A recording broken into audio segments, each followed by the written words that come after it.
Hi, welcome back. I want to discuss something that is ultimately one of the most important things to understand in any world occurrence.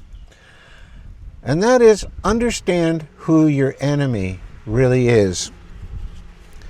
Your enemy is not Russia. Your enemy is not China. Your enemy is the European Union and NATO. And the sooner America will pull out of NATO, the better off it will be for all concerned, especially the Western nation citizens.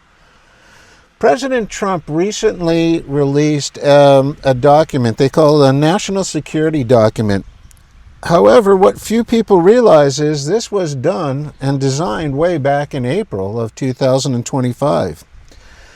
And if you take the time to read it, and I highly recommend that you do before you make any comments, is you'll find out the wording of this document is very different than what wording is in most documents in terms of the forceability of the vocabulary.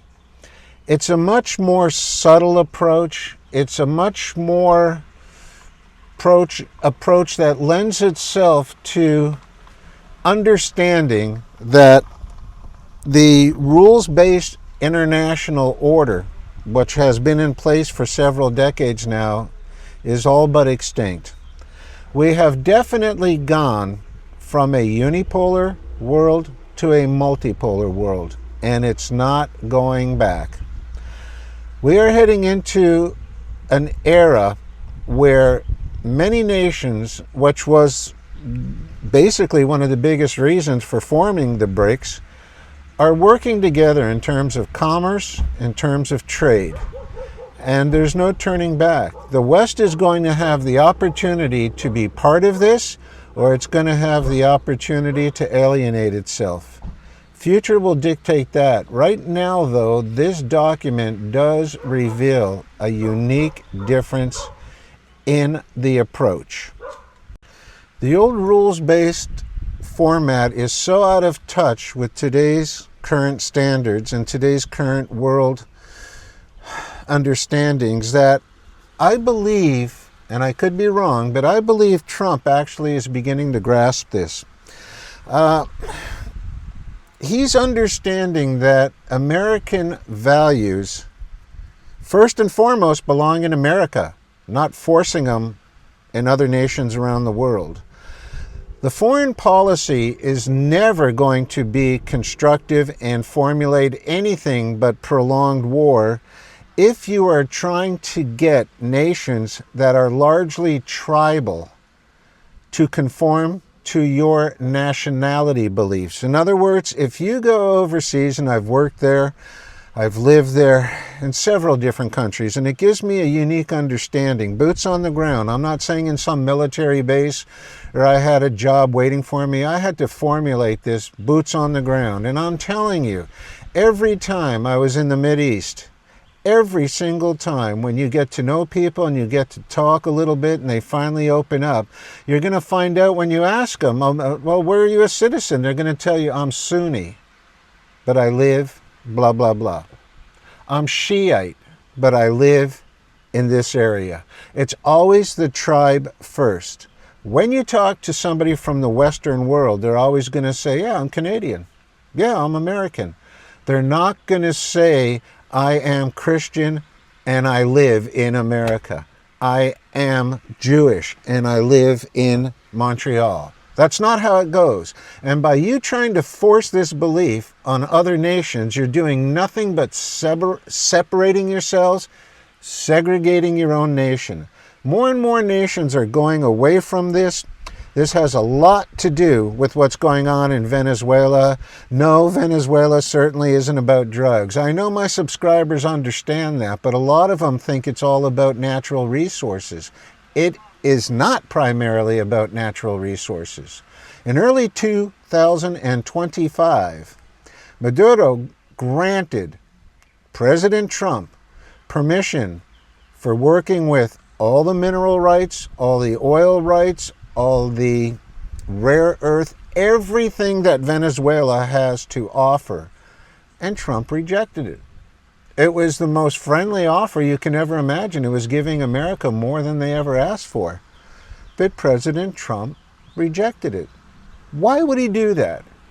He rejected it because he's testing, are we still in control? Is it our way or we blow you up? Or is it a multipolar world? For example, look at how China moves into countries. China does not go in and threaten military, threaten coup in governments, threaten government takeovers, try to install their people to run the country and change the people. No. China infuses money to these countries. Take a look at Venezuela. They recently deposited over $60 billion, and they have a nice little agreement going on for the next 20 years.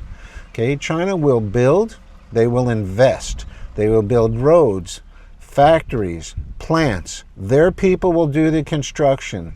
Their people will handle all the high-tech jobs that need to be handled by their people. They will employ locals for various labor-intensive jobs and sub-trades. But they make it clear, we have no intention of taking over your government. We have no intention of overthrowing through means of a coup. We have no intention of changing the way you decide to live. All we want to do is get along and do business together. So, picture yourself in any of these other countries, and I'm adding Russia, I'm adding Brazil, South Africa, many of these countries. Take a look at all the other countries that America went in, destroyed, and then left it in a shambles too. Okay? If you had power in these countries, who would you choose to work with? You know, it was brought to my attention several years ago when I was doing an interview with James Wesley Rawls from Survival Blog.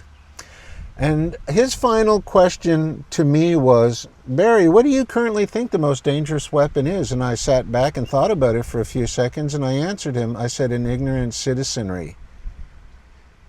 His reply to that was, wow, I never even thought of looking at it from that aspect. But he totally agreed. Remember, folks, we tend to, gratitude is one of the traits that humanity forgets most rapidly. And just go back to World War II. Who was it that liberated Europe? It was America and it was Russia. Over 100,000 Americans gave their lives to free you people. Russia, a lot more lives were lost during the same process. But it was these two countries that liberated you, or you wouldn't even exist. And this is how you show your appreciation, by forming a European Union that literally hates America. The only time they ever like them is when they're talking in NATO and they need money. Once they're out of that discussion, they hate America and they hate American values. This is what I'm trying to say. Understand who your enemy is to begin with. I want to focus a bit, though, on post-surrendering of World War II. The nations, the United Nations posted a Charter of Rights, and understand what this has to do. I was recently informed of Article 53, and I would really recommend that people familiarize themselves with the Charter of Rights, because it clearly states that these nations that surrendered are never able to build up military forces again to attack other opposing nations.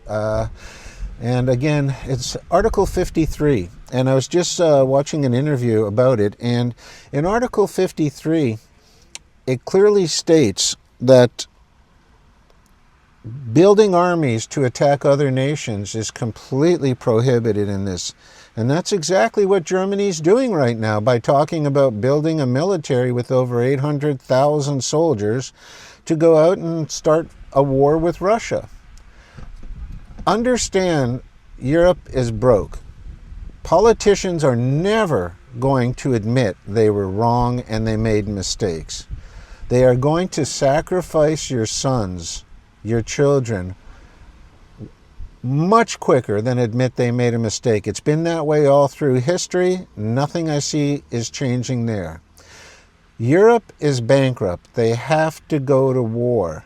There is no other way for them to divert attention away from themselves and their failed policies. I really think you people need to be grasping who your enemy is. Your enemy, and I'm not going to say the elected because the EU is not elected, they're appointed. So you don't even have a horse in that race. But these are the people that are going to be signing death warrants to many of your children if you're ignorant enough to allow this to happen. I'm briefly going to touch on Article 53. I'm not going to go into all the details because that information is readily available. And if you're interested, do your own digging. And basically what Article 53 is going to touch base on, it speaks of what's called enemy states. And an enemy state is anybody that's banding together. Again, I'm talking on the surrendering side now of World War II, Japan and Germany. Anybody that speaks of building up an army, a foe that's going to attack another nation, is deemed an enemy state. That is exactly what Germany's doing right now. How fast we forget. The European Union, and of course it's all because of, corruption and money under the table for this one and that one, and you wonder how many people in the European Union are getting their pockets lined with it. But the very same people, do you not find it strange, the very same nation, the very same people that a few decades prior were out to take over and enslave all of their countries, is the very same country they're now supporting to go to combat against one of the two nations that actually made Europe the nation it is today. Without America and without Russia, you guys wouldn't even exist today. So ask yourself that question, if that makes the least bit of sense to you, supporting a country that is trying to do the exact same thing that they did before. Now, are they going to be successful? Absolutely not. It's impossible. The whole nation of Europe is a fraction away from bankruptcy. Aside from certain nuclear weapons, none of which are state-of-the-art by today's standards, they have no weaponry. They have no money. Remember in a couple of videos ago, I said how eloquently President Trump said, yeah, we'll sell you weapons, but we're not getting involved. So you see, now all of a sudden the true enemies come to the surface. And they are the European Union and NATO. And Trump's document pretty much discloses that in a soft manner.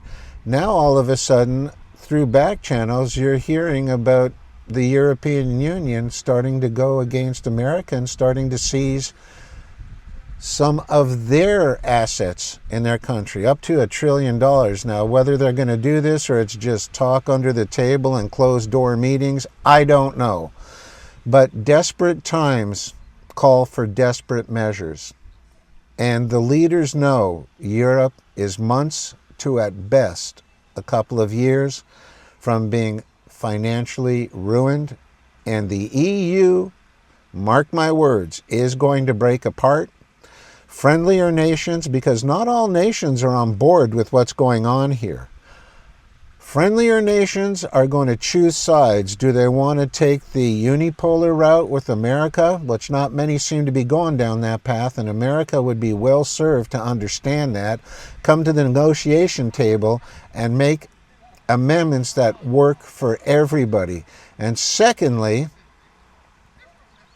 do we go to the multipolar world where most countries seem to be favoring, where there's no government intervention, there's no trying to change the way your nation works with its citizenry and what your people believe in.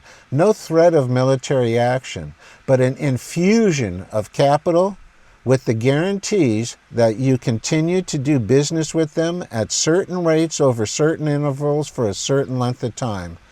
You choose if you were a leader. I really think there's a lot of importance here and a lot to think about, because if you decide you're going down the wrong path, this is going to be detrimental for everybody. The world is changed. It's going through a phenomenal paradigm shift. Be part of what's taking over, what is commerce, negotiation, and a means of trade for all nations, for all citizens. I hope some of this makes sense to you. I encourage you to read both documents and inform yourself of the facts, not the fluff that's on most of the multimedias right now.